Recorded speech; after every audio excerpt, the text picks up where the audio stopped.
Assalamualaikum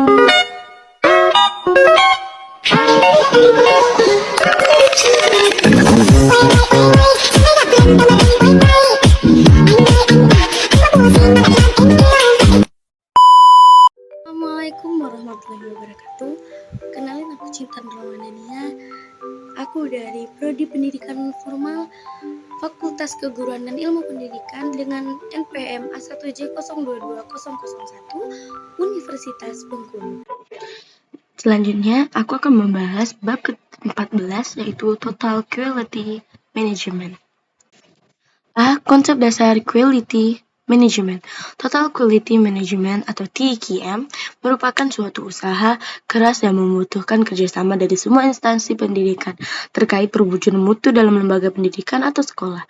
Pada awalnya, Total Quality Management berasal dari dunia bisnis dan diterapkan khusus pada dunia perusahaan saja. Tetapi seiring berjalan waktu, Total Quality Management juga diterapkan dalam dunia pendidikan ataupun sekolah. B. Pengertian Total Quality Management. Menurut Zahro, itu adalah merupakan suatu pendekatan dalam usaha memaksimalkan daya saing melalui perbaikan secara terus-menerus, continuous improvement atas jasa manusia, produk, dan lingkungan. Sedangkan Nasution pada tahun 2000, Total Quality Management merupakan suatu pendekatan dalam menjalankan usaha yang mencoba untuk memaksimalkan daya saing organisasi melalui perbaikan terus-menerus atas produk, jasa, tenaga kerja, lingkungan, dan proses. C. Pemikir-pemikir Total Quality Management. 1. W. Edward Deming pada tahun 1990 hingga 1993. 2. J. M. Juran 1904 hingga 2008. 3. Armand V. Feigenbaum pada tahun 1992. 4. Philip B. Crosby pada tahun 1926 hingga 2001. Sukses yang telah diraih oleh para ahli dalam bidang ekonomi tersebut banyak mengilhami para ahli dalam bidang pendidikan untuk menerapkan manajemen mutu berdasarkan konsep-konsep tokoh tersebut, walaupun melalui adaptasi teori. D. Implementasi Total Quality Management atau TQM di lembaga pendidikan. Beranjak dari hal tersebut, Zahro pada tahun 2013 ada beberapa hal yang harus diperhatikan dalam implementasi Total Quality Management dalam lembaga pendidikan, yaitu sebagai berikut. 1. Adanya perbaikan secara terus-menerus atau continuous improvement. 2. Adanya standar mutu. 3. Adanya perubahan budaya atau kultur, change of culture. 4. Adanya perubahan organisasi. Organisasi harus diarahkan pada peningkatan mutu pendidikan. 5. Adanya usaha untuk mempertahankan hubungan baik dengan pelanggan. Pilar Total Quality Management. Crouch dan Crutchfield pada tahun 1962 mengemukakan bahwa terdapat 5 pilar penting dalam keberhasilan TQM, yaitu organisasi, kepemimpinan, komitmen, proses, dan produk.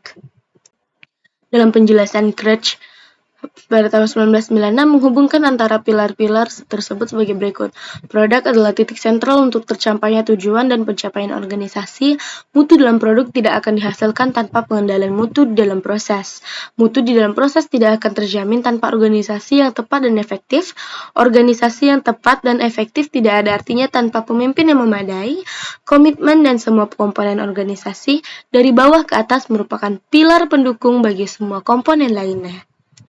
F. Hambatan implementasi Total Quality Management di lembaga pendidikan. Setidaknya terdapat 2 faktor yang dapat menjelaskan mengapa upaya perbaikan mutu pendidikan selama ini kurang atau tidak berhasil menurut Zahro pada tahun 2013, antara lain sebagai berikut. 1. Strategi pembangunan lebih bersifat input-oriented. 2. Pengelolaan pendidikan selama ini masih bersifat macro-oriented, diatur oleh jajaran birokrasi di tingkat pusat.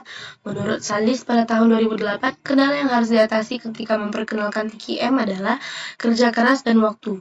Karena jika dua hal tersebut tidak berjalan dengan baik, maka perjalanan mekanisme kerja mutu akan terhambat. G. Filosofi baru.